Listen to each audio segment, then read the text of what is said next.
Good morning, everyone, and a warm welcome to our latest webinar on global market access. My name is Iria Recoso, and I am a GMA project manager at TUBSUD UK. We're here today to delve into the critical global regulatory changes that shape 2024. In today's ever-evolving world, staying informed about global regulatory changes is crucial, and that's precisely what we are going to do here today. As I'm sure you're aware, there's a huge amount of regulatory changes that have occurred this year, so we are covering what we believe to be the most important. However, if there's any other regulations or regulatory updates that you are interested, please let us know and we can email you with all the information we have. To help lead us through this presentation alongside me is my colleague Kate Moore, another of our GMA project managers. Kate has a wealth of experience in global market access and will be kicking things off today. So without further ado, I'll pass the virtual microphone to Kate. Thank you, Iria. And welcome everyone. Thank you so much for joining us today. It's great to have you all here. I'm just going to briefly take you through the agenda for today before we kick things off. Just going to go on the slide. There we go. So first off, we'll be discussing key trends and regional developments that occurred this year, mainly focusing on wireless technologies, covering digital transformation of compliance for processors, stricter compliance requirements that we have noticed this year, some spectrum allocation changes, and then major regional regulatory updates across the globe. We will then be looking at some significant updates in cybersecurity, followed by an overview of some changes to regulations on safety products and then energy efficiency. Then to wrap things up, we'll be looking at future regulatory landscape for 2025 and what to expect. As we move through the webinar, if you have any questions at all, please type them into the question tool at the side of your screen. We should have time to answer a number of questions at the end of the presentation, but if we don't have time for them, we will make a note and email you at a later stage with the information required. We will also leave our email up on the screen at the end of the session in case you want to get back to us at a later date and contact to discuss future projects or any questions you have. So let's begin with the key trends and regulatory updates in 2024, starting with the digital transformation of compliance processes. There you go. To start with, Singapore is currently migrating the system for all wireless equipment registration, which is causing delays with applications at the moment. In Indonesia, the SDPPI authority also created an online certification portal to automate the submission of type approval applications. In alignment with this trend and also in the APAC region, we would like to mention that Vietnam is transitioning to digital compliance this year with the aim to be fully implemented by 2025. Thanks, Iri. Just moving to the next slide. So another important trend we've seen this year is that some countries are focusing on developing their compliance requirements. For example, in April this year, India Telecommunications Authority decided to expand their scope, including VoIP equipment, RFID devices, and Wi-Fi devices, also incorporating additional testing and safety protocols for their certification. The wireless authority in Brazil, called Anatel, imposed stricter spurious emissions testing for certain devices in the 3.5 GHz and 26 GHz bands. And moving to the east, in Saudi Arabia, who have introduced an IoT regulatory framework in August this year that became mandatory in September this year, requiring all IoT devices imported into the country to meet the required protocols and encrypted connectivity. In the Philippines, the NTC is pushing for tougher checks on test reports from accredited labs to make sure that they're legitimate before handing out certifications. And finally, following last year's trend, the FCC regulations now need to check test report details directly on the official FCC website when you submit an application. The details displayed online must match the information provided for the application submitted. So you need to be careful and make sure there's clear manufacturer name details, the brand name is really clear, as well as model name and model number. Now we're going to dive into the spectrum allocation. We have seen two key trends here that significantly impact our daily lives, especially when it comes to smartphones. First, we're going to speak about the suspension of the 2G and 3G networks and the transition to 5G and 6G. Throughout this year, many telecom authorities and mobile operators have been shutting down their 2G and 3G networks, and the main goal for this is to free up spectrum, enabling service providers to offer faster and more efficient services. For example, Vietnam is phasing out 2G networks by September 2024. The Philippines has been phasing out 2G and 3G networks since 2019, and Japan has already completed its 2G shutdown and is now focusing on phasing out 3G.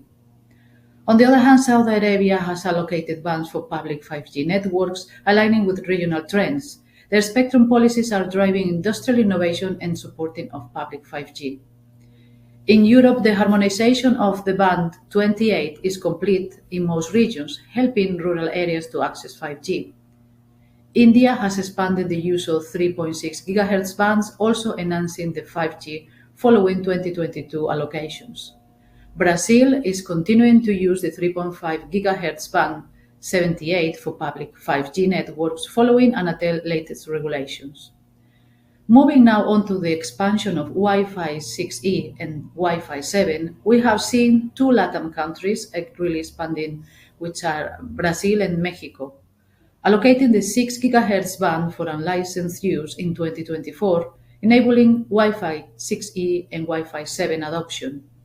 Saudi Arabia is stepping up this game in wireless innovation by expanding unlicensed use of 3 GHz band in 2024.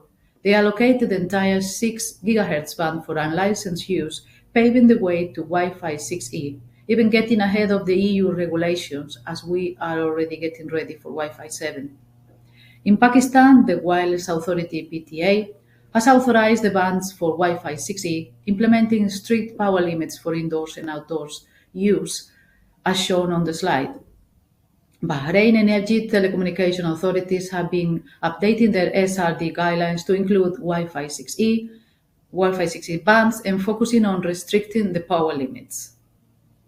Thanks, Iria. So now we've covered the key trends that we saw throughout the year. We're going to focus on the most relevant regulatory updates per region. So we're going to start with Europe. So with the EU, the main hot topics to mention are the standardization of charging solutions and the development of cybersecurity regulation. We will go over cybersecurity in more detail later on in the presentation. So for now, we'll discuss charging solutions. The European Union's Radio Equipment Directive, also called the RED Directive, has introduced new regulations aimed at ensuring the compatibility and safety of electronic devices. Through a recent directive, the EU has decided to introduce common charger requirements for product charging capabilities. Most wired battery-powered products need to meet these requirements by December the 28th this year, except laptops, which will be April in 2026. The requirements include power delivery and USB-C connectors as per standards shown on the slide. There are also packaging requirements that market surveillance authorities are expected to enforce. Using a notified body for Article 3.4, common charger and charging capability is optional, and wireless charging requirements are still being drafted. So now moving on to the UK, we're just thinking about adopting the EU-style common charging cable requirements, and there's a call for evidence on this published on the government's portal, which actually closes today at 11:59 p.m. So if you want to share your comments on this public consultation, please use the link we have added on the slide now, or please request this link in the question tool on the side of your screen, and we can email you the link straight after the webinar so you can submit your comments before 11:59 p.m. tonight. Thank you, Kate. Moving on to the most relevant regulatory changes for ISET and FCC in 2024 now. This year, we have seen the ISET Bureau really emphasize that family applications must be similar devices. They even conducted market surveillance on retail products in Canada to ensure compliance. Family applications must include devices that look the same, perform the same function, and are electrically identical or have reduced functionality from the parent product. If manufacturers find this challenging, they might consider taking a modular approach and a different route, either by using an already certified module or by certifying their own standalone device, which need to be considered when looking into the global market access strategy, as most of countries require end or host product certification. Another major development for ISET this year is the change in their RF exposure standards effective from December 2024. In summary, some test limits and exemption limits have changed. And the standards now covers all aspects of RF exposure, including SAR, testing, and power density assessment. Our colleague Carl Hunt, Senior Engineer for Product Certification, has recently published an article about these changes in our blog. You have also the link for it, or you can, as Kate said, request it if you're interested to take a closer look in detail. Another important thing manufacturers might be aware is that all products sold and marketed in Canada from December the 15th must meet the new requirements, including the latest version of the relevant standards at the time of sale.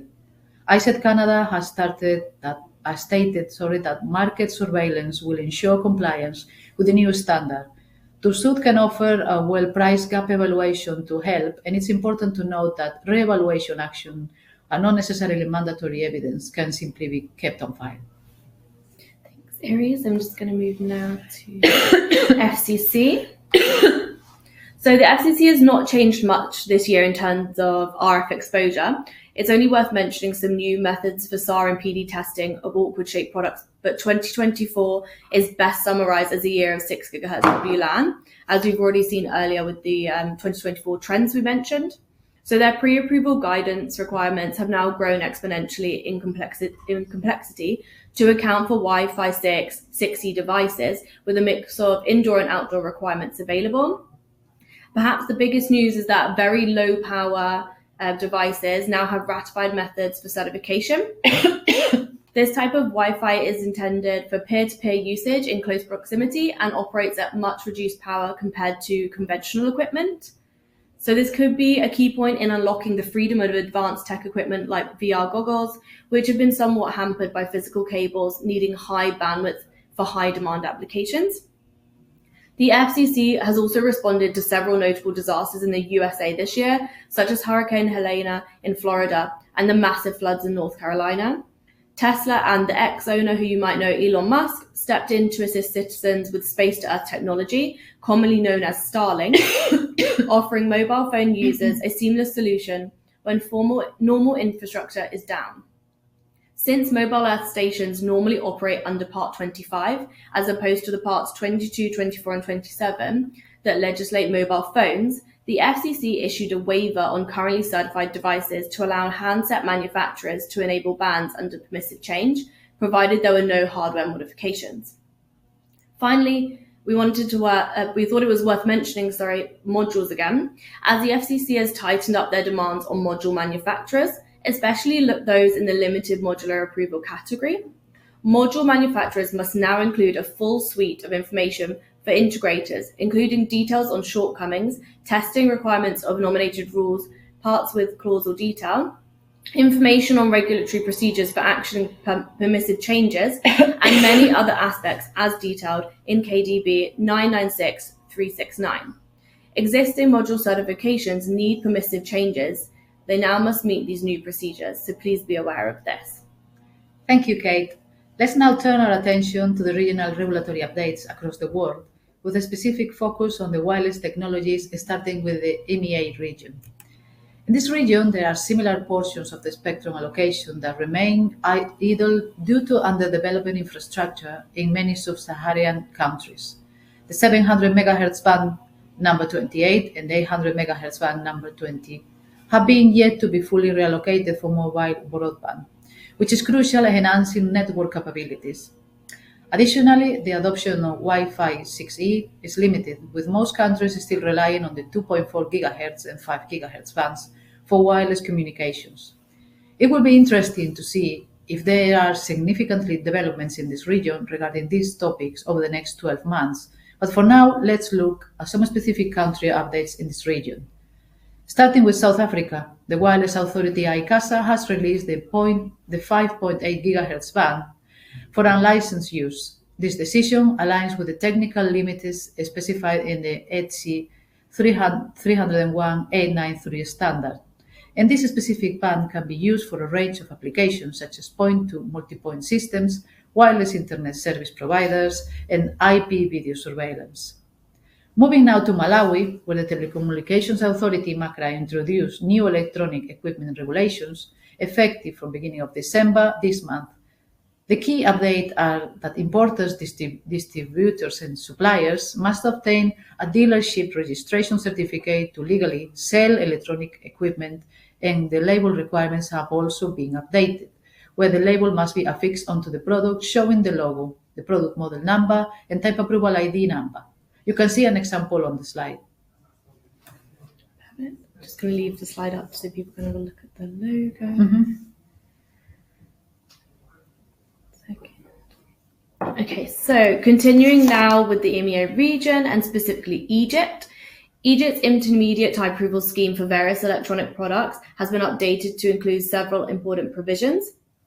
Products with a screen now can provide electronic user manuals instead of hard copy user manuals, but manufacturers must make sure e-manuals are easily accessible and available offline, ensuring that users and consumers can access important information without needing an internet connection.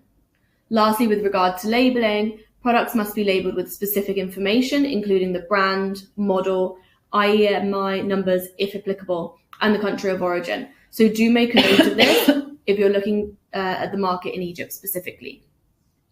Now, a brief update for Côte d'Ivoire, where the General Director has just recently been suspended from their duties. So we're expecting a few delays with the type approval processes here. An interim director has been appointed, so we're hoping certifications can be issued again very shortly, but do keep an eye on this and the lead times if you do have applications in this country. And then lastly, for the EMEA region, we have an update on Nigeria, and the wireless authority called the NCC have updated their regulations for telecommunications devices. Applicants now have a strict 60-day period to submit all the documents for submission. Devices with digital displays can now opt for e-labeling, although the packaging must still have a physical label, including QR codes, model numbers, and other product information. Thank you, Kate. Let's move now to the Middle East that also have some key regulatory changes this year. Starting with Saudi Arabia, is active deploying the milliwave technology in the 26 GHz bands to support enterprise and smart city applications as part of its Vision for 2030 initiative. By leveraging the 26 GHz band for milliwave technology, Saudi Arabia is positioning itself as the forefront of technological innovation, supporting both enterprise growth and the development of smart cities. Regarding the UAE, the Telecommunications Authority TDRA has released 2 new technical specifications aimed at enhancing the performance and safety for 5G NR mobile terminals and improving emergency responses capabilities. The first specification outlines the requirements for 5G new radio mobile terminals to be used in public mobile radio communication systems, and the second specification requires all mobile handsets to support the advanced mobile location feature. Lastly, there was an important update with Oman in July this year. The Telecommunications Regulatory Authority, TRA, of Oman issued a new type approval regulation for telecommunication equipment, which have been in force since August. The key amendments here are the type approval certificates having a validity of 4 years update, and also an update to the labeling requirements. And lastly, that importers, distributors, and manufacturers must obtain a permit from the TRA to import, sell, and distribute telecommunication equipment in Oman. This includes obtaining a customs release permit from the authority. Perfect. Thank you so much, Iria. So now we're going to move to, let me just move the slide. Now we're going to move and turn our attention to the LATAM region, starting with Brazil and the deployment of 5G. I know we've covered a bit of 5G previously, but I wanted to mention 2 further points specifically for Brazil. So the wireless authority that we mentioned earlier, Anatel, have released a resolution mandating spurious emission compliance for devices in the 3.5 GHz and 26 GHz bands. They've also allocated the millimeter wave spectrum in the 26 and 28 GHz bands specifically for industrial and enterprise applications. This allocation is part of Brazil's broader strategy to enhance its telecommunications infrastructure, and support advanced technological applications. Lastly, Anatel have confirmed they will no longer allow the renewal of certifications that have been expired for more than 6 months, and you'll have to apply for a new application if it expires, which could result in additional costs. So please make sure you are aware of expiry dates and submit renewal applications in plenty of time to avoid these issues. If you're handling your certifications with us at 2Suit, don't worry, as we will let you know of any upcoming renewals in advance. The next update is just a small one for Chile, where the wireless regulator Subtel issued a public consultation for short-range devices compliance requirements, specifically targeting products using new technologies like 5G and IoT devices. The consultation proposed that products must include a QR code on their packaging, which will link to a website where consumers can then access the commercial and technical information on the product. As of yet, there hasn't been a specific update on this consultation, but we'll continue to monitor the authority website for any changes, and it's likely that this will be further implemented in 2025. I'm just going to change the slide for you. Thank you. Thank you very much, Kate. We're going to move now to Mexico with the latest news that occurred just in the last 2 weeks. It just has been announced that the IFT regulator is closing down and being absorbed into the Ministry of Communications in QI of 25. This move aims to streamline regulatory processes and centralize oversight within a single government body. More information will be released in the coming months, which we will make you aware of it as we are monitoring the situation with our contacts in the country. Also, we can expect to have some delays with the ongoing application at the moment. We will try to minimize this situation as much as we can. They are focusing also in Mexico on the deployment of mid-band spectrum, specifically for the 3.4 and 3.6 gigahertz range, to enable both urban and rural network connectivity. This initiative is part of Mexico's broader strategy to improve telecommunication infrastructure and support widespread connectivity goals. Next, I would like to briefly go over the new labeling regulation from this year. The Telecommunications Authority in Mexico has issued updates to the electronic labeling requirements for telecommunication and broadcasting products. Each approved product must have a physical or electronic marking on the labeling. This marking can be printed, digitalized, and must be readily accessible and included in the user manual or quick start guide. There were also a general IFT labeling update where the label must be including the prefix IFT, the certificate approval number, and the IFT seal. To finish off the LATAM region, let's talk about an update that we saw in Argentina, which was Wireless Authority ENACOM issuing an update version of the testing standard for cellular devices, but this hasn't been completely implemented yet. Thank you so much, Iria. So to finish off the regional regulatory wireless updates, we're just going to move now to the APAC region before then moving on to discuss cybersecurity. So starting with India, the 700 megahertz auction for 5G rollout has been delayed for 2024, with the reallocation now expected to be by 2025. So do look out for this reallocation, and we'll update you with any changes that occur there for India.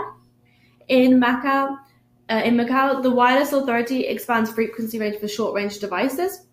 This covers wireless data communication equipment, excluding wireless telephone systems. If you'd like more information on this regulation, and the permitted frequency bands, do let us know and we can provide you with more of a detailed update here. Moving now to Thailand, the Wireless Authority, known as the NBTC, announced mandatory technical requirements for telecom equipment in the frequency range 5.925 to 6.45 gigahertz. The new standard shown on the screen specifies the requirements for base units and access points and mobile portable units. The output power must not exceed 250 milliwatt EIRP for indoors and 25 milliwatt EIRP for outdoors.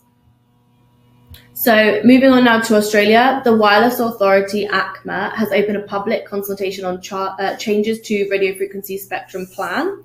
The proposed changes affect multiple 5G frequency bands, including the 698 to 960 megahertz band, the 2500 to 2655 megahertz band, and the 40 to 50 megahertz band. This consultation is open until the 16th of December, so you have just over 10 days if you want to submit any comments if you're interested in this public consultation. Moving now to the Philippines, the Telecommunications Authority NTC has issued amendments to the regulations for telecom equipment operating in the 6 gigahertz band. All telecom equipment operating in this band must undergo a modification process for their type approval certificate or grant of equipment conformity to reflect the new frequency allocation. Lastly, for Malaysia, the Communications and Multimedia Commission, the MCMC, has initiated a public consultation on the complete migration to Internet Protocol version 6, or as you might know, IPv6, targeting full implementation between 2025 and 2028. This transition is crucial due to the depletion of IPv4 addresses and the exponential increase in connected devices. We'll keep you updated with these changes, as we know a lot of our manufacturers are very interested in this change.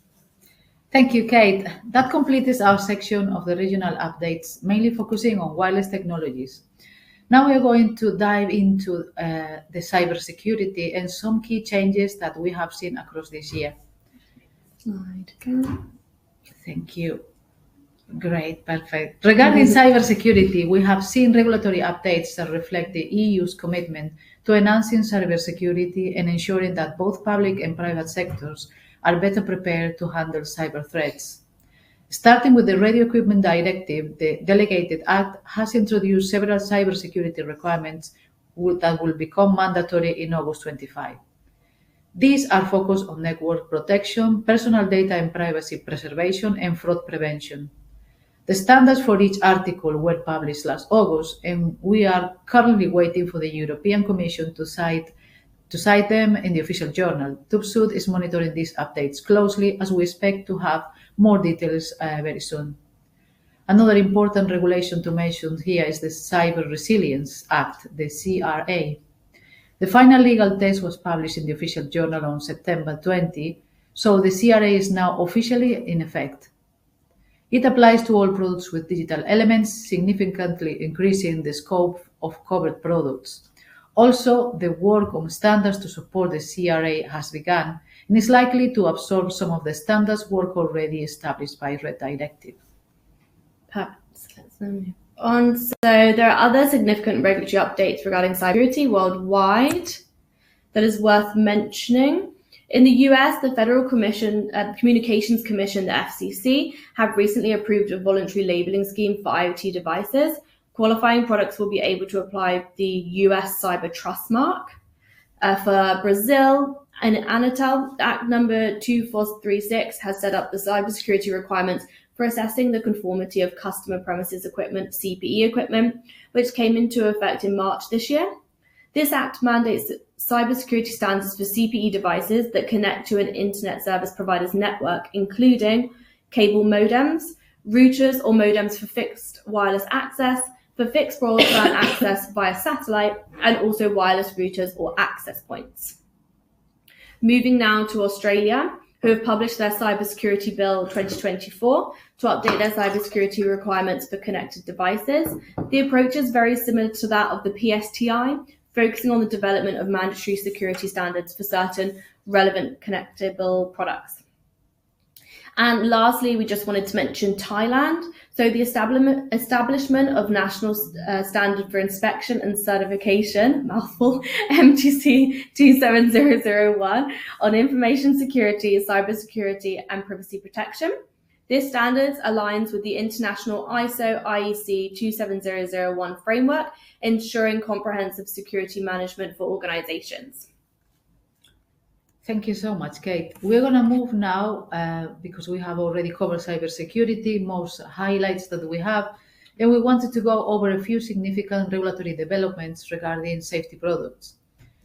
We have mainly focused on certifying wireless products in the past, but we have certified a lot more safety products this year for our clients, and we would like to make a conscious effort to keep up to date with the regulatory safety changes across the regions and in order to stay ahead of the game. So let's start with the LATAM region and Brazil. Earlier this year, the National Institute of Metrology, Quality and Technology, also known as INMETRO, for short, has updated its regulatory agenda for 24-25 to include stricter safety standards for electronic devices, with a focus on enhancing testing and certification processes to ensure compliance with international safety standards. Another significant change to be aware is Argentina, where the Safety S mark label will be effective up until the end of March 25, where a new label will then be required. Please see what the new label will look like into the slide now, and also an affidavit of conformity will be mandatory to be prepared and signed by the local importer before product commercialization, which is similar to a self-declaration letter and should include information about the manufacturer, importer, and product. Please let us know if you would like more information on these labeling changes and what to include in that declaration letter. And for now, let's move on into the APAC region with Kate. Perfect. Thanks so much, Iri. So let's start with China. The State Administration for Market Regulation began discussions last year on more rigorous safety requirements for electronic devices, particularly focusing on battery safety and electromagnetic interference and mandatory battery CCC certification, which stands for China Compulsory Certification. So as of August this year, the regulation is now in force, meaning all lithium-ion batteries, battery packs, mobile power supplies and telecom terminal adapters must be CCC certified and marked before they can be sold, imported, or used in business activities. Now moving to Japan, the Ministry of Economy, Trade and Industry, the METI, revised the electrical appliance and material safety law called DENAN to enhance the safety standards for lithium-ion batteries and other high-risk components. This revision aims to address the increasing safety concerns associated with these components, ensuring that manufacturers and importers comply with stricter safety regulations. The updated law includes more rigorous conformity assessments and labeling requirements for specified electrical appliances and materials. This means that products must undergo thorough testing and meet higher safety standards before they can be sold in the global market. So furthermore, in March this year, Japan introduced amendments to the Consumer Product Safety Act and other related acts. This is a response to the expansion of internet transactions.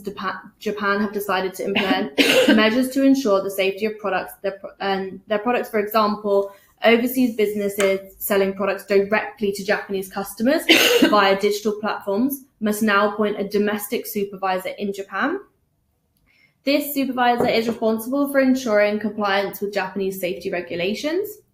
Manufacturers and importers of specified children's products must meet technical standards set by the Japanese government and include warnings about the intended age range and precautions for use.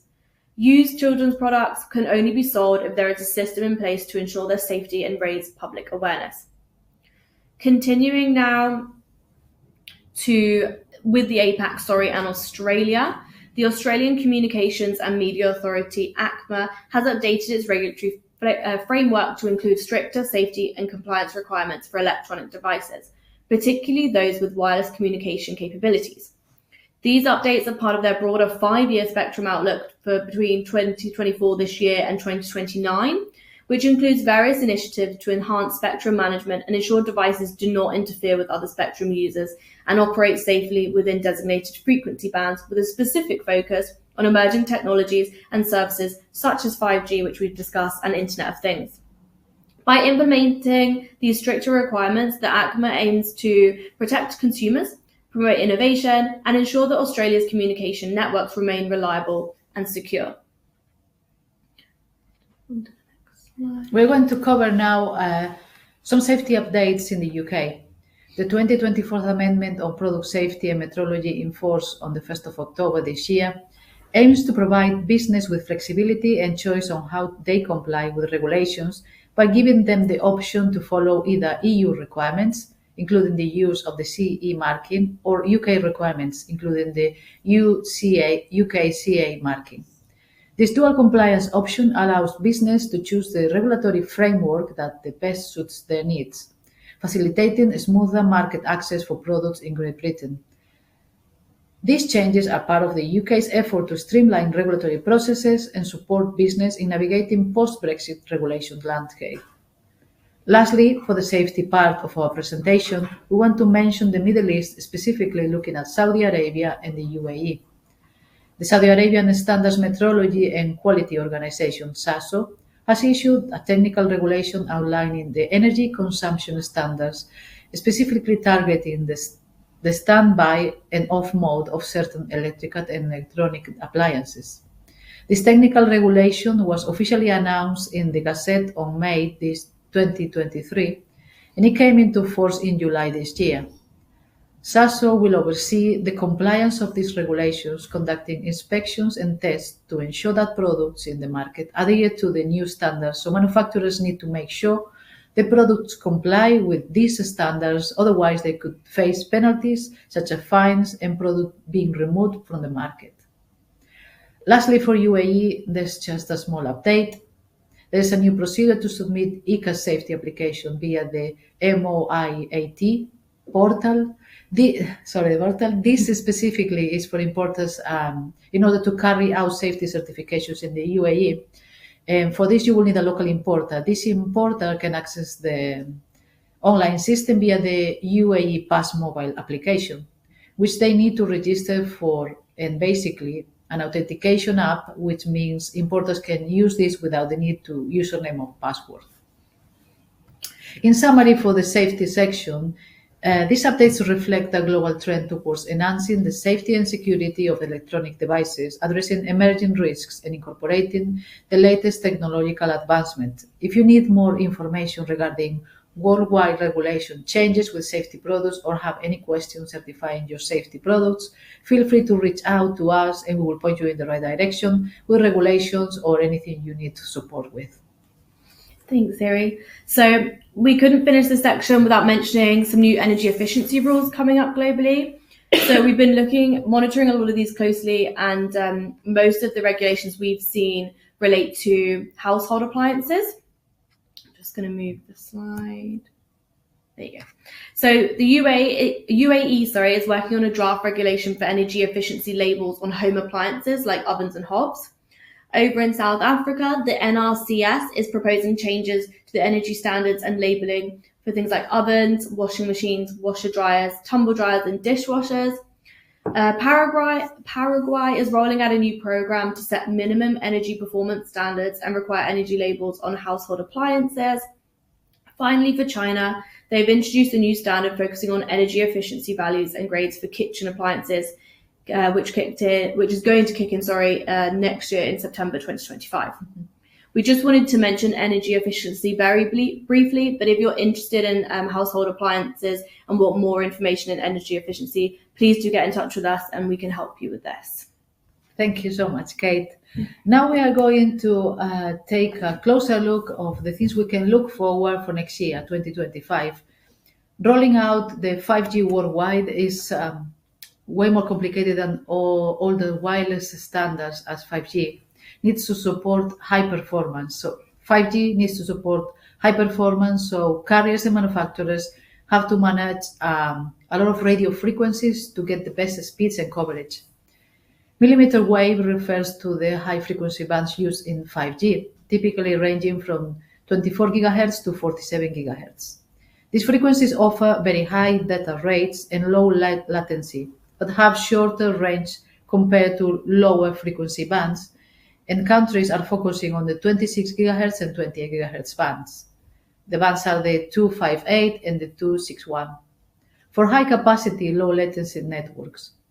The applications on these bands are mainly for AR, VR, IoT, autonomous vehicles, and industrial automation. However, there are challenges with the high deployment cost and limited device ecosystem support in developing markets.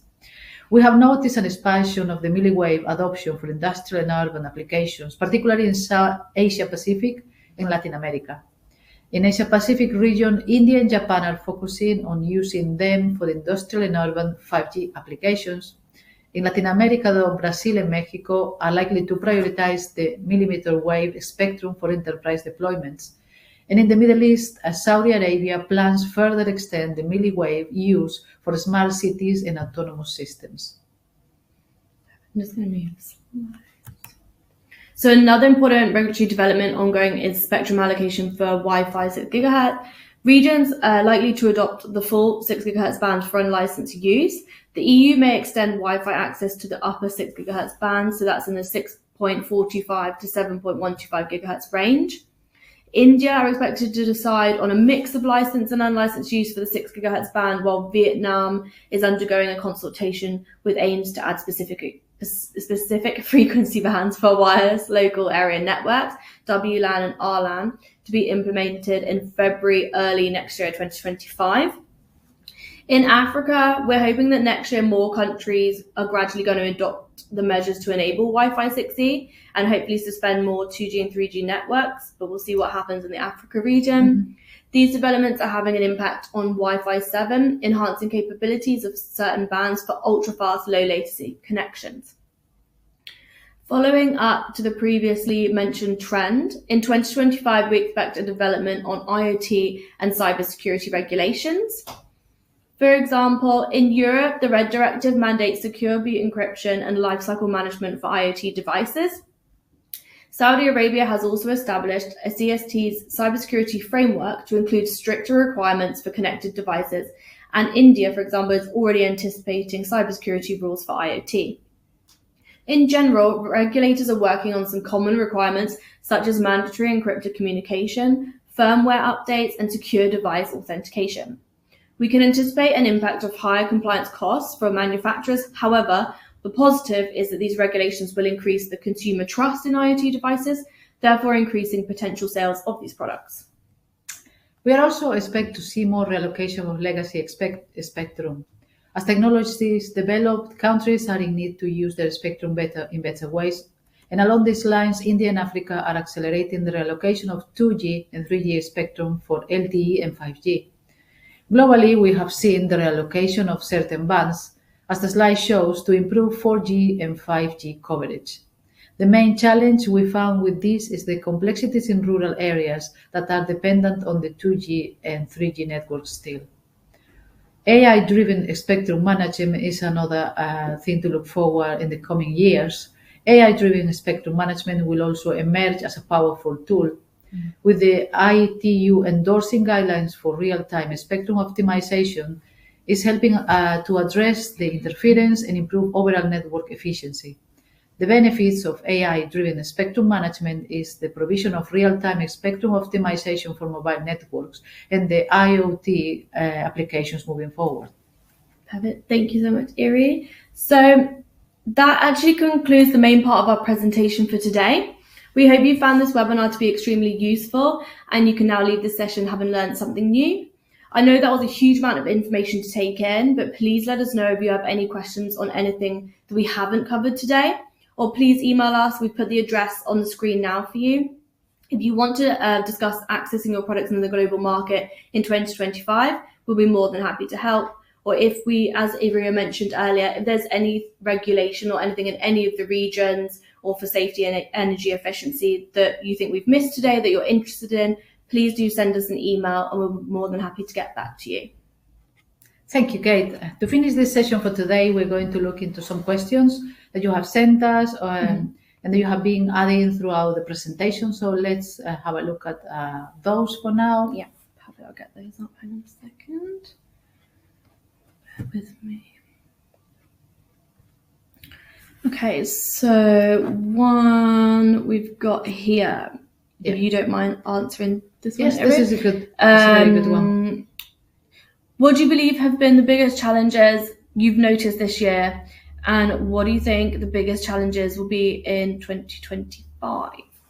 Okay, I think the management of the spectrum is a big challenge for regulators because of various reasons. The first one is because the spectrum is a finite source and the demand for new technologies keep growing, which is making regulators a big challenge to improve their type approval regulations and to move forward as fast as the technologies develop.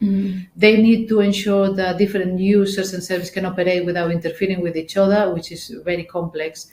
And this involves take a closer look and plan it very carefully, coordinated, especially in places where there's a high density of population using different devices. And also we need to take a consideration cross-border interference that can happen in countries that are close to each other and they have different regulations for different bands. So managing the spectrum is a big challenge for regulators. as also requires international cooperation because they need to work together to harmonize frequency use, and this can be challenging because of political interest and different regulatory frameworks put together. No, definitely. I agree with you. Right, let's have a look at a few more. Do you want to? Someone's asking about processes in the Middle East. Yes, so we have mentioned the Middle East quite a lot in this presentation because there's been a lot of updates. We also actually did a webinar back in June, I think it was, wasn't it? Which is actually on YouTube. So if you just search in YouTube, Tuvsu Journey to the EMEA Market, that should come up and we can give you a presentation for that. Also, you're more than welcome if you want to discuss looking into the Middle East market, especially obviously for the wireless devices, but also, for example, there's the UAE ROS scheme, or for Saudi Arabia, the safety SASO scheme. If you're interested in talking to us and having a meeting about getting your products into the market, do feel free to pop us a message in the question tool now, and we'll be happy to help. But if you just want a general overview, do go to YouTube and search for our webinar there that we did earlier this year. It should be pretty up to date still. Yes. Also, we keep up to date with all the changes happening as we show in this presentation. So anything specific you want to ask for, feel free to contact us anytime. Perfect, definitely. Let's just keep going with a few more questions. One more about cybersecurity. So the CRA came into force a few weeks ago, but the industrial field is still lacking of a standard in terms of cybersecurity, and we're using the automotive one as a reference. Is there a standard for cybersecurity in industrial applications coming out next year?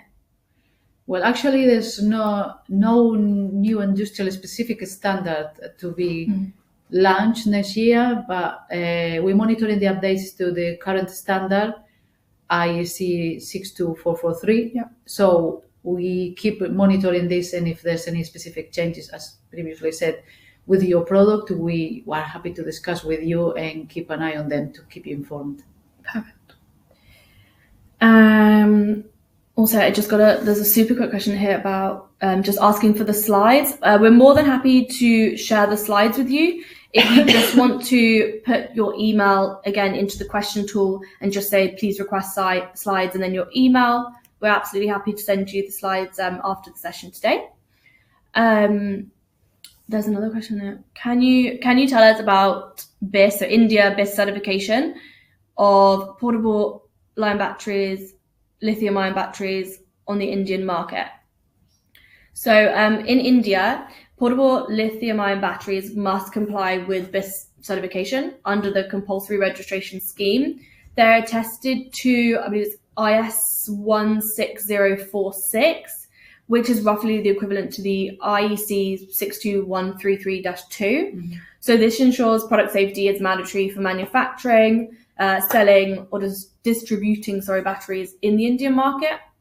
If you have more questions on lithium-ion batteries for India, do let us know, or BIS certification in general. We can help you with that as well. If I read this. So customs authorities for export countries are having a detrimental effect on getting products to market, most of whom have very limited technical knowledge or understanding of legal obligations. This has increased considerably since Brexit. How do we manage their expectations, knowing full well that what they have requested is not a mandatory requirement? You okay to answer? Yes. Well, working with customers is difficult to manage because their expectations are usually high, and you need to keep up with updates all the time. So it's essential to remain proactive and trying to keep up with the changes and regulations or new requirements they might ask when importing products to the countries. Yeah, especially with, I think documentation is key as well. So just making sure you provide really clear, concise documentation that references the specific regulations or standards applicable to the product, and be prepared to highlight where requirements are not mandatory. It's also important, I think, sorry to interrupt, that people, manufacturers keep close relationship with the local importers, because local importers are usually the first one knowing changes, and even before they have been published, they might know what is coming. So even though we really are proactive and we look into regulation, there's a huge number of countries that we covered and a lot of schemes and regulations we have to be monitoring. Even though we keep an eye on them, the best port of consultation here is going to always be the local importer of the manufacturer. Definitely. And they're in country, so they will be more familiar with the custom processes and maybe even know things we might not know, or they are not for the public general known, but they will be more familiar and will know how to help us in importing the products to that specific country. Yeah. So we can bridge any knowledge gap that we might have. Yeah, definitely.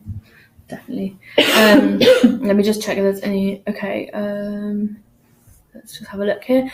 So, can you give us more detail on the EU cybersecurity? Oh, excuse me, sorry. Okay. Can you give us more detail on the EU Cybersecurity Resilience Act that is coming in, please?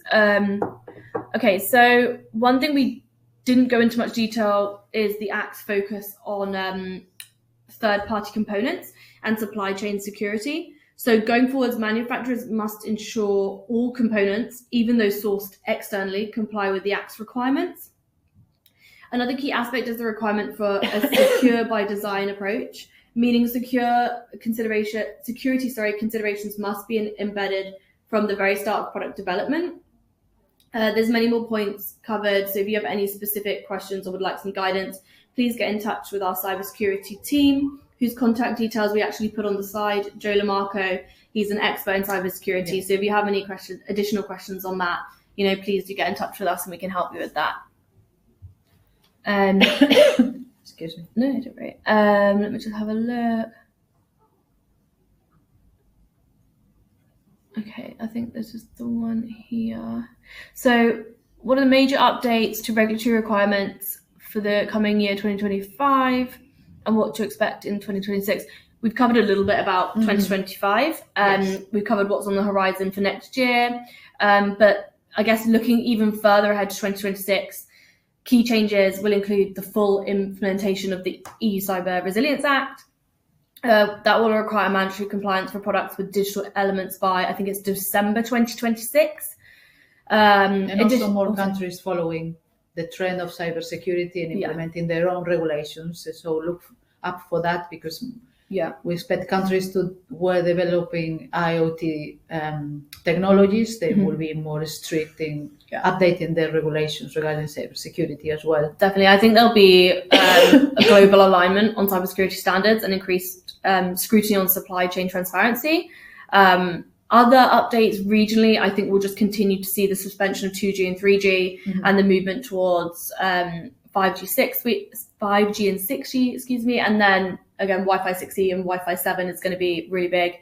I think, I don't know about you, I've noticed a lot more energy efficiency updates in the last year. So that was specifically, obviously, we covered household appliances, but I think, yes, energy efficiency is really stepping up a notch as well. So we'll see a huge amount of regulatory updates there as well. I think, I believe that's all we have time for today. But thank you so much, everyone, for the questions. It was really interesting. And again, we hope you found the webinar today really useful. Any questions we haven't had time to answer, please don't worry. We'll try and get back to you as soon as possible via email after this session. And lastly, if you also have any suggestions of what webinar topics you want us to cover for the next year in 2025, please do let us know and we can try and cover those for you.